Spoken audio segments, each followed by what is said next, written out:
स्वागत है आपका हमारे चैनल बहुत सुंदर कहानी में। आज हम आपको सुनाने जा रहे हैं गौतम बुद्ध की एक ऐसी कहानी जिसमें वे अपने शिष्यों को गहरा ज्ञान दे रहे हैं। यह कहानी आपको जीवन के गहरे अर्थ को समझने में मदद करेगी और आपके दिल को छू जाएगी।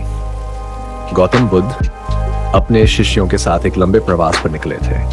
उनके साथ आनंद, सारिपुत्र, मौदगल्यायन और कई अन्य शिष्य थे। ये प्रवास उन्हें मगध राज्य के गहन जंगलों से होते हुए गुजरना था। मार्ग में नदी, पहाड़, जंगल और छोटे छोटे गांव थे। उनके साथ चलने वाले शिष्य न केवल बुद्ध के उपदेशों को सुनते थे बल्कि उनके जीवन से भी प्रेरणा लेते थे। बुद्ध का हर कदम, हर शब्द और हर कार्य उनके शिष्यों के लिए एक शिक्षण था। एक दिन जब यात्रा के दौरान वे एक सुंदर और शांत स्थान पर पहुंचे, बुद्ध ने अपने शिष्यों को रुकने का संकेत दिया। यह स्थान हरियाली से घिरा हुआ था और वहां एक विशाल बोधि वृक्ष भी था। चारों ओर का वातावरण इतना शांति से भरा हुआ था कि शिष्य भी इसे देखकर मंत्रमुग्ध हो गए।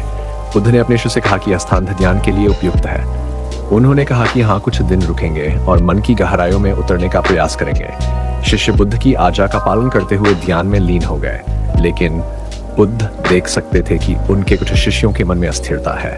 उनमें से कुछ ने अभी तक अपनी इच्छाओं और तृष्णाओं को पूरी तरह से नहीं छोड़ा था। वे इस विचार में फंसे हुए थे कि संसार में जीवन का अर्थ क्या है और वे इस गहरे सवाल का उत्तर चाहते थे। एक शाम सब शिष्य ध्यान में बैठे थे। बुद्ध ने उन्हें अपने पास बुलाया।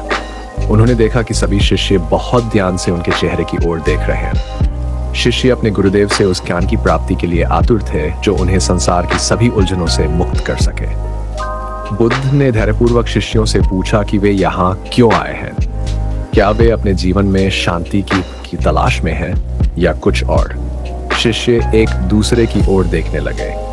आनंद ने सबसे पहले बोलना शुरू किया और कहा कि वे यहाँ इसलिए आए हैं क्योंकि वे इस संसार की सच्चाई को जानना चाहते हैं। वे ये जानना चाहते हैं कि जीवन का वास्तविक अर्थ क्या है और वे अपने दुखों से कैसे मुक्त हो सकते हैं।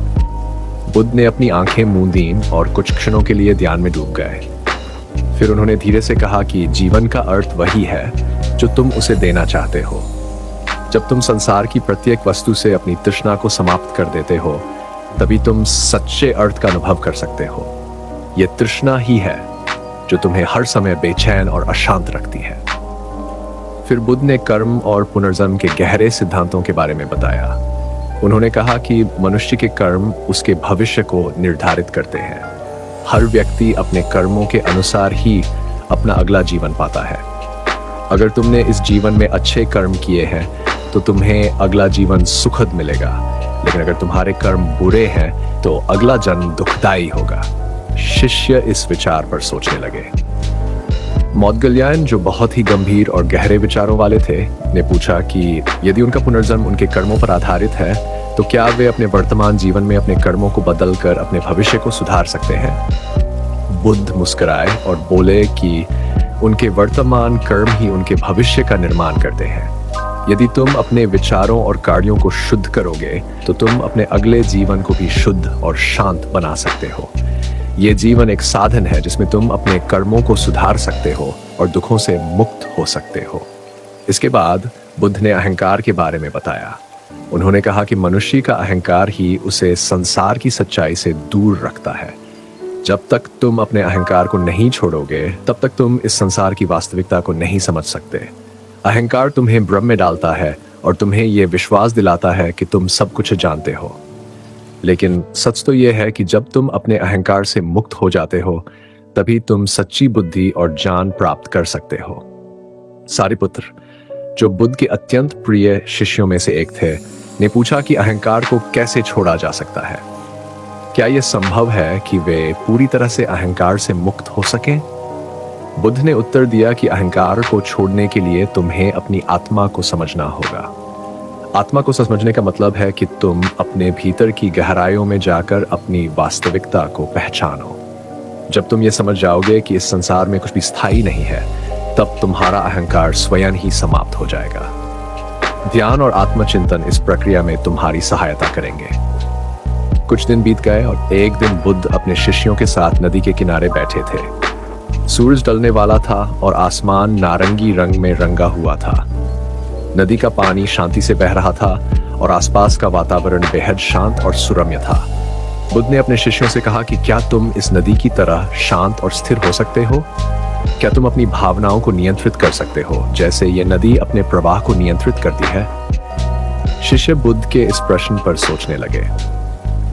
बुद्ध ने उनकी ओर देखा और फिर कहा कि प्रकृति हमें जीवन के महत्वपूर्ण पाठ सिखाती है। नदी की तरह हमें भी अपनी भावनाओं को नियंत्रित करना सीखना चाहिए। अगर नदी अपने किनारों से बाहर बहने लगे तो वह विनाशकारी हो जाती है। इसी तरह अगर तुम्हारी भावनाएं नियंत्रण से बाहर हो जाती हैं तो वे तुम्हें और दूसरों को नुकसान पहुंचा सकती है। लेकिन अगर तुम अपनी भावनाओं को नियंत्रित कर लेते हो तो तुम अपने जीवन को भी नियंत्रित कर सकते हो। बुद्ध ने शिष्यों को ध्यान का महत्व भी बताया। उन्होंने कहा कि ध्यान वह साधन है जिससे तुम अपने भीतर की शांति को प्राप्त कर सकते हो।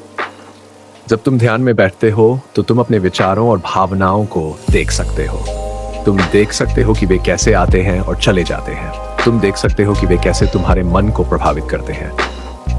ध्यान के माध्यम से तुम अपने मन को स्थिर और शांत बना सकते हो। शिष्य ध्यान की प्रक्रिया में अधिक से अधिक लीन होने लगे। वे हर दिन कुछ समय के लिए ध्यान करते और बुद्ध के बताए मार्ग पर चलने का प्रयास करते। धीरे धीरे उन्हें अपनी आंतरिक शांति और संतुलन का अनुभव होने लगा। एक दिन बुद्ध ने अपने शिष्यों को जीवन के अंतिम सत्य के बारे में बताया। उन्होंने कहा कि जीवन में सब कुछ क्षणिक है। कोई भी वस्तु, कोई भी स्थिति स्थायी नहीं है। यह संसार एक नश्वर दुनिया है जहां हर वस्तु का अंत निश्चित है। लेकिन इस सत्य को जानने के बाद भी हमें अपने जीवन को पूरी जागरूकता और समर्पण के साथ जीना चाहिए। हमें अपने कर्मों को सुधारना चाहिए और दूसरों के प्रति करुणा और दया का भाव रखना चाहिए। शिष्यों ने बुद्ध के इस उपदेश को अपने हृदय में बसा लिया। उन्होंने समझा कि जीवन का अंतिम सत्य यही है कि हमें अपने जीवन को सच्चाई और नैतिकता के साथ जीना चाहिए। हमें अपने अहंकार, इच्छाओं और तृष्णाओं से मुक्त होकर जीवन को समझने का प्रयास करना चाहिए। आखिरकार बुद्ध का समय आया जब उन्होंने अपने शिष्यों को अंतिम उपदेश दिया। उन्होंने कहा कि जीवन एक यात्रा है और इस यात्रा में तुम्हें सच्चाई की खोज करनी होगी। अपने दीपक स्वयं बनो, अपने मार्ग को खुद खोजो और अपने मन को शुद्ध और स्थिर बनाओ। जब तुम अपने जीवन को पूरी जागरूकता के साथ जीते हो तभी तुम सच्चे आनंद और शांति का अनुभव कर सकते हो। शिष्यों ने बुद्ध के इस अंतिम उपदेश को आत्मसात कर लिया। उन्होंने अपने गुरुदेव के प्रति कृतज्ञता प्रकट की और जीवन के अंतिम सत्य की खोज में अपना जीवन समर्पित कर दिया। धन्यवाद।